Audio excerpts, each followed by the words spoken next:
Assalamualaikum students.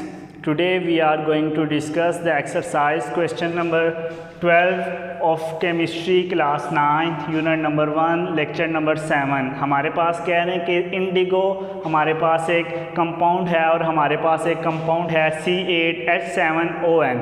इन दोनों का हमने क्या फाइंड करना है स्टूडेंट्स? इन दोनों का हमने मोलर मास फाइंड करना है और एम्पेरिकल फार्मूला फाइंड आउट करना है। तो हमें पता है मोलर मास कैसे फाइंड आउट करते हैं। मोलर मास फाइंड आउट करना है सबसे पहले इसका, और उसके बाद इन दोनों का आपने एम्पेरिकल फार्मूला भी बताना है। सबसे पहले हम मोलर मास इंडिगो का फाइंड करते हैं C16H10N2O2।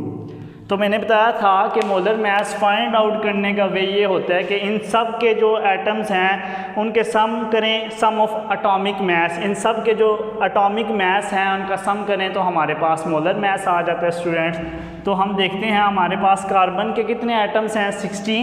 16। What is the atomic mass of carbon? हमारे पास कार्बन का एटॉमिक मास होता है 12। तो मैंने 16 मल्टीप्लाई 12 कर दिया, प्लस हमारे पास हाइड्रोजन के कितने एटम्स हैं स्टूडेंट्स? 10। तो मैंने 10 मल्टीप्लाई बाय किससे करना है? हाइड्रोजन का atomic mass as we know that 1 होता है, तो मैंने 1 से मल्टीप्लाई कर दिया। प्लस नाइट्रोजन के कितने एटम्स हैं स्टूडेंट्स? 2। तो हमारे पास 2 मल्टीप्लाई बाय नाइट्रोजन का एटॉमिक मास क्या है स्टूडेंट्स? 14। 2 multiply by 14। ऑक्सीजन हमारे पास ये प्लस नीचे लिख दिया। ऑक्सीजन कितने हैं स्टूडेंट्स? 2 मल्टीप्लाई बाय ऑक्सीजन का हमारे पास एटॉमिक मास क्या है? 16। 2 मल्टीप्लाई बाय 16। इन सब को ऐड करना है स्टूडेंट्स, तो हमारे पास क्या आ जाएगा? मोलर मास इसका आ जाएगा। अब हम 16 को जब 12 से मल्टीप्लाई करते हैं तो हम कैलकुलेटर से मल्टीप्लाई करते हैं। 16 मल्टीप्लाई बाय 12 हमारे पास आंसर आ गया 192 प्लस 10 को 1 से किया तो हमारे पास 10। 2 को 14 से मल्टीप्लाई किया स्टूडेंट्स हमारे पास 28, और जब 2 को 16 से मल्टीप्लाई किया तो हमारे पास 32।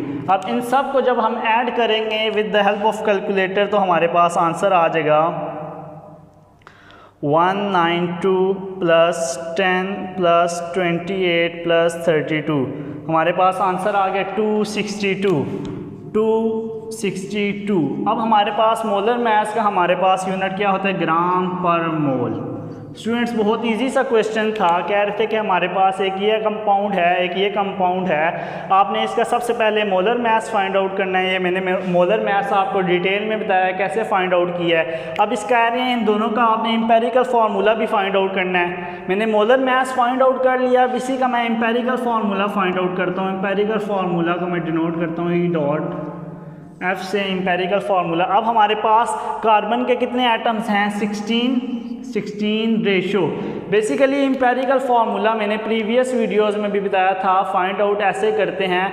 हमारे पास कोई भी एलिमेंट है उसकी सिंपलेस्ट रेशो में उसका आंसर देते हैं। Empirical formula is the chemical formula that gives the simplest whole number ratio of atoms of each element.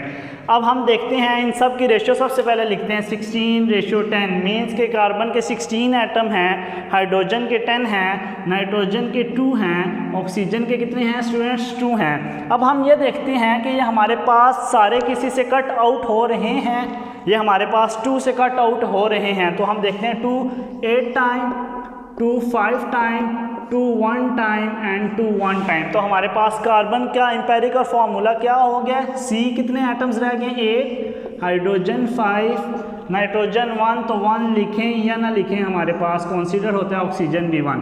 तो ये हमारे पास एम्पेरिकल फार्मूला इंडिगो का हमारे पास एम्पेरिकल फार्मूला आ गया स्टूडेंट C8H5NO। अब हमारे पास हम इसका फाइंड आउट करते हैं सबसे पहले मोलर मास, उसके बाद हम इसका भी एम्पेरिकल फार्मूला फाइंड आउट करेंगे। मोलर मास क्या है? Sum of atomic masses of atoms.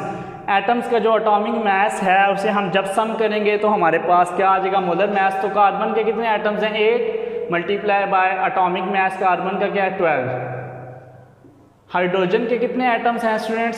7 multiply by 1 इसलिए करेंगे क्योंकि हमारे पास हाइड्रोजन का एटॉमिक मास स्टूडेंट्स क्या होता है? 1 प्लस ऑक्सीजन हमारे पास 1 ही है, तो ऑक्सीजन का हम कितने एटॉमिक मास है? 16 प्लस नाइट्रोजन हमारे पास कितने हैं, 1 नहीं है, तो नाइट्रोजन का एटॉमिक मास क्या है, 14। इन सब को जब हम ऐड करेंगे तो हमारे पास मोलर मास आ जाएगा। 8 को जब 12 से मल्टीप्लाई किया तो हमारे पास 96, प्लस 7 को 1 से किया 7, प्लस 16 प्लस 14। जब हमने इन सब को ऐड किया तो हमारे पास 96 में जब हम 7 ऐड किए हैं 103 प्लस 30, इट्स मीन हमारे पास इसका एटॉमिक मास मोलर मास क्या आ गया 133। इसका यूनिट क्या है मोलर मास का, ग्राम पर मोल। स्टूडेंट्स बहुत इजी सा क्वेश्चन था। अब इसका एम्पेरिकल फार्मूला हम लिखते हैं, एम्पेरिकल फार्मूला C8H7ON। इसका एम्पेरिकल फार्मूला लिखते हैं स्टूडेंट्स 8:7:1:1। इट्स मीन हमारे पास कार्बन के 8 एटम्स थे, हाइड्रोजन के 7 थे, ऑक्सीजन के 1 थे, नाइट्रोजन के 1 थे। ये अब हमारा किसी से कट आउट नहीं हो रहा। अब जब भी कोई वैल्यू कट आउट नहीं होती, ये एटम्स कट आउट नहीं होते, तो हमारे पास एम्पेरिकल फार्मूला वही सेम होता है। ये ऑलरेडी एक सिंपलेस्ट रेशो में है, तो इसका एम्पेरिकल फार्मूला क्या रहेगा, C8H7ON। हमारे पास एम्पेरिकल फार्मूला इसका सेम है जो हमारे पास गिवन था। स्टूडेंट्स होप सो आपको ये क्वेश्चन समझ आ गया होगा। अब मैं आपको नेक्स्ट क्वेश्चन सॉल्व आउट करवाता हूँ। हमारे पास जो नेक्स्ट क्वेश्चन है, क्वेश्चन नंबर 13।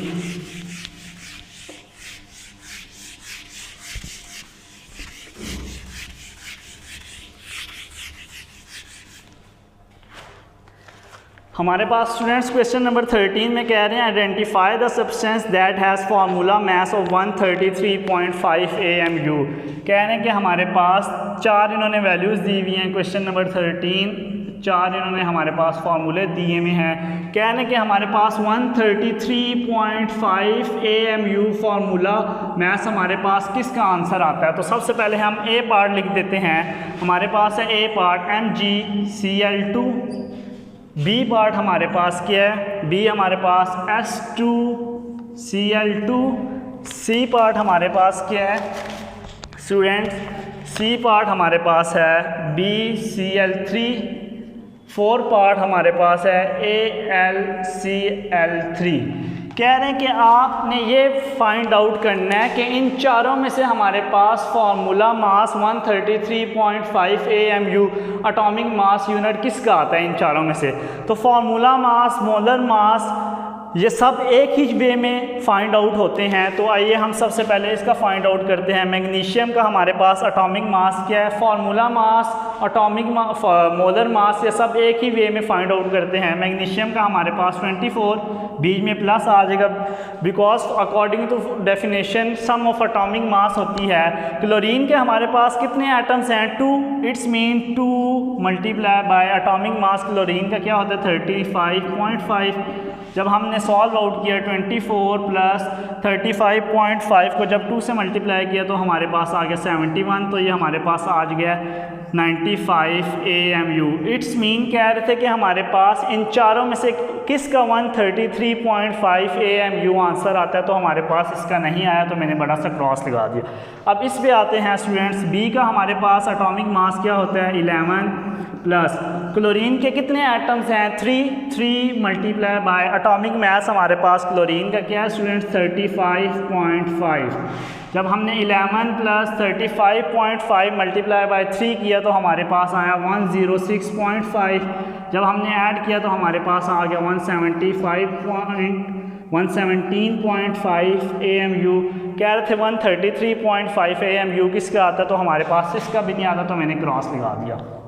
स्टूडेंट्स अब हम इस पे आते हैं। हमारे पास सल्फ़र का एटॉमिक मास क्या होता है 32। तो कितने एटम्स हैं सल्फ़र के 2 मल्टीप्लाई बाय 32 प्लस क्लोरीन के कितने एटम्स हैं स्टूडेंट्स 2 मल्टीप्लाई बाय क्लोरीन का एटॉमिक मास क्या है 35.5। जब हमने 2 को 32 से किया तो मेरे पास आंसर आ गया 64 प्लस 35.5 को 2 से जब मैंने मल्टीप्लाई किया तो हमारे पास आंसर आया 71। जब इन दोनों को ऐड किया तो हमारे पास आंसर आया 70 प्लस 60 135 AMU।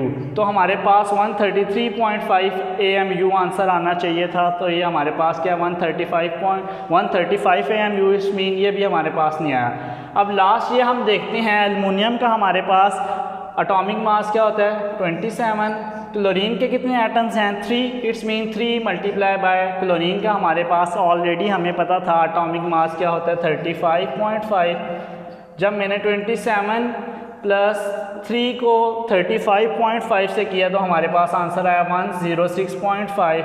जब इन दोनों को ऐड किया तो हमारे पास आंसर आया 133.5 AMU। इट्स मीन ये हमारे पास आइडेंटिफाइड एलिमेंट कौन सा हमारे पास एलिमेंट था जिसका फार्मूला मास हमारे पास 133.5 AMU था। इट्स मीन हमारे पास ये कंपाउंड था जिसका हमारे पास फार्मूला मास क्या है 133.5 AMU।